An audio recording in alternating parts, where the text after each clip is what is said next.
Okay, issue 4, DOJ versus Russiagate.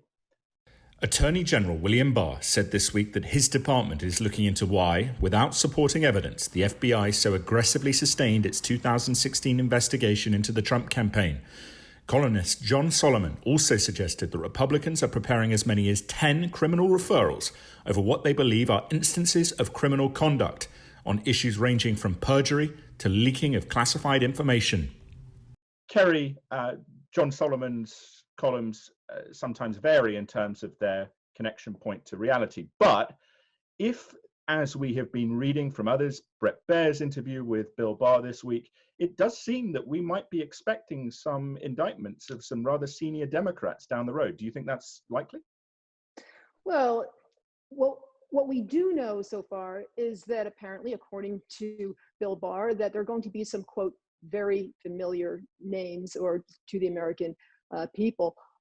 So this is something that is very startling in terms of what we heard from Bill Barr on this Fox News interview. What I think is particularly noted here is that we didn't start to get the sort of rev up of this investigation until documents were declassified, until a number of releases happened, whether it was through former Ambassador Rick Grinnell, or rather former DNI Rick Grinnell, rather, as well as a number of documents through the Brady documents were released through the case here from Michael Flynn. So this is something that should be thought about, because a lot of stuff was withheld for a period of time, and then we ended up finding out more about the Kislyak and Michael Flynn transcripts. So I think we're going to see a lot more information about what happened with the FISA abuse situation, what happened with the situation between the conversations between Kislyak and Michael Flynn. Was there some sort of abuse going on as far as procedures and methods of operation? So, because the entire time we were told, oh no, we can't release this information simply because we don't want to release issues of methods and operation. That's too dangerous. And it was sort of covered up by the issue of national security. Or was it? Because as of now, we're not really hearing about that. Okay, Eleanor, and then I'll come back. This is a re-investigation of an investigation. The Inspector General of the Justice Department, I think, already said that there were irregularities in the FISA report for Carter Page, and that's true, and he was treated miserably. But there is no evidence that first investigation found that the Russia probe was politically motivated. You have hearings on Capitol Hill, Senator Graham looking into the alleged Obamagate. They had Rod Rosenstein, who'd been the acting attorney general for some time, asked flat out, do you regret the Russia probe? No. Do you believe it was rightfully held? Yes. So, this is an effort to rewrite history yet again. And I think if we're going to talk about Attorney General Barr, we should be talking about the 1,200 former DOJ officials, judges, prosecutors who say that he should be investigated for his role in unleashing federal military power on the District of Columbia. Pat. What happened here was that there was no collusion or conspiracy with Russia. And this so-called investigation came to that conclusion, and the people knew that early. And they continued on with it. And the people I think are going to be named by Mr. Durham are on leaks and on continuing this and hostility and this unbelievable attack on the Trump campaign and transition and presidency. The names we're going to see a lot of, I think, coming out are Comey and McCabe at the FBI, Peter Strzok and Lisa Page, and I think when it comes to leaks, maybe John Brennan, formerly the CIA, that they were conducting a vindictive operation to overturn an election of a legitimate president. About who's going to get indicted, I don't know, but the original report that Eleanor's referring to, this individual has ability to indict. I don't know if he's going to do it, but I think it's going to be a bombshell on the Obama top levels in the final days and the first days of Trump. Can I make 2 quick points?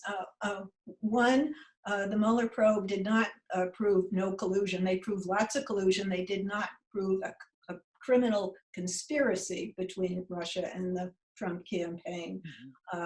And I guess that's my main point. Okay, Well, Clarence. Oh, my other point was Right. if anybody should be angry at James Comey, it's Hillary Clinton. He cost her the election. Yeah, Comey is not liked by One many good thing people. he did. Yeah, right. Clarence, your thoughts? You know, the thing we got to remember is that there may have been FISA abuses. It won't be the first time. FISA's had problems for years and years. But was there justification for an investigation? Ladies and gentlemen, let's go back and look all the way up to after Trump was in office and invited the Russians into the Oval Office and showing them secret papers. He was engaged in suspicious activity, as were his cohorts and his campaign. If there's any argument to be made for this being a justified search and not a witch hunt, it was ample. So I suspect this whole thing is going to go nowhere eventually, except a lot of people are going to be paying some legal fees.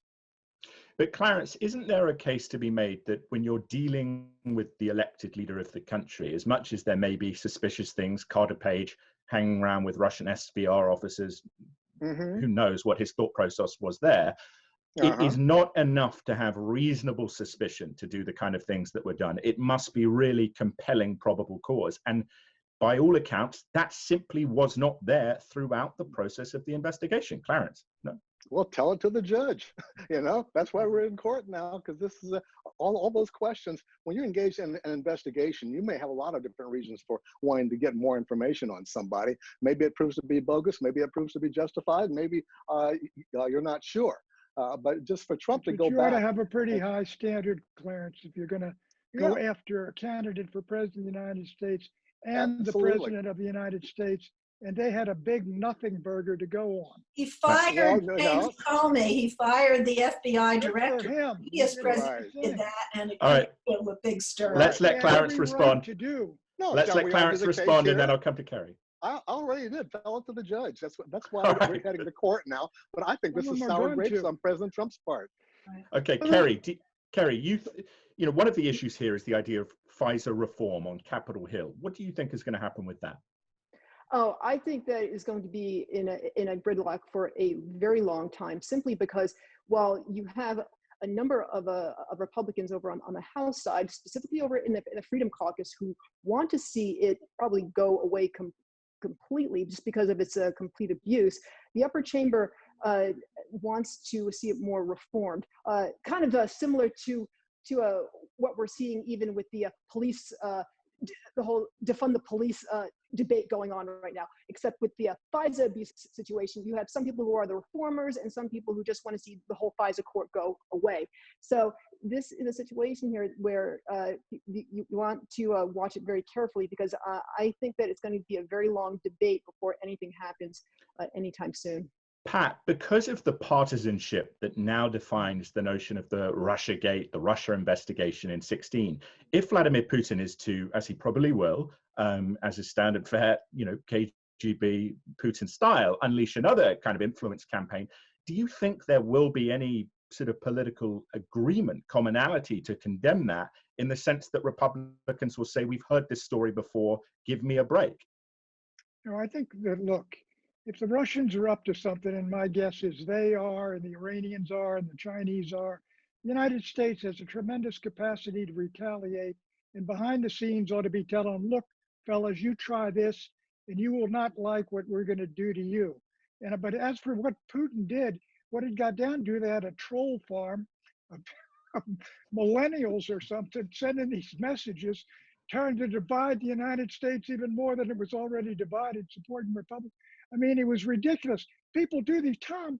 I mean, there's something like 40 governments in this world that the United States attempted to overthrow before 2000. I mean, I don't know what's going on with this country, not knowing what we've been doing for years and years and years. So we should just sit back and say it's fine for Russia to try to interfere in our political. No, get the ACLU to go after him, Eleanor.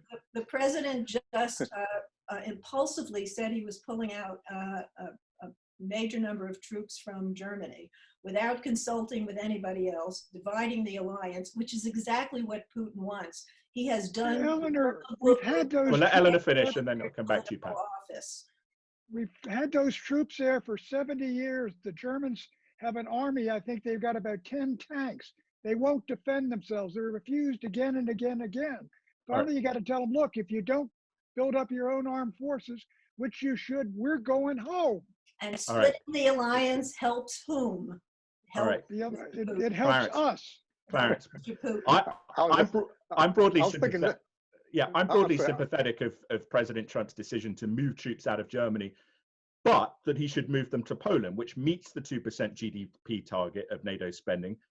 Germany does not, refuses to. They say they'll get to the 2%. They keep delaying it.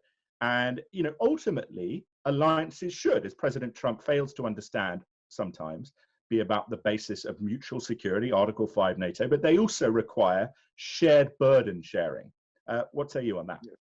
Well, you know, that's absolutely right. And by the way, I used to be one of those troops over there in Germany, so I know what it's like. And the purpose, since World War II, the purpose of our being in Germany has been largely, it's a great staging area for missions into the Middle East and other points south. But this is, I don't think this is going to be resolved before the election either, frankly.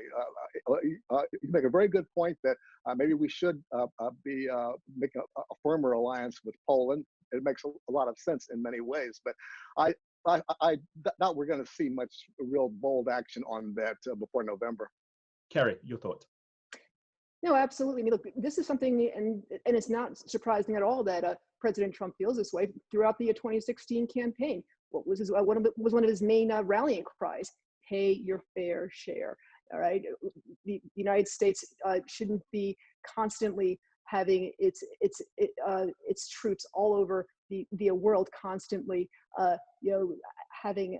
having to pay up for every other country, which isn't paying up. So I'm not surprised that we're pulling out of Germany. Poland definitely makes way more sense, and I'm not surprised that he's actually pulling our troops out of Germany. It's simply a Trump talking point there. And we should also say that Robert Gates, the defense secretary under President Obama, made this same case, perhaps in a less vociferous way than President Trump.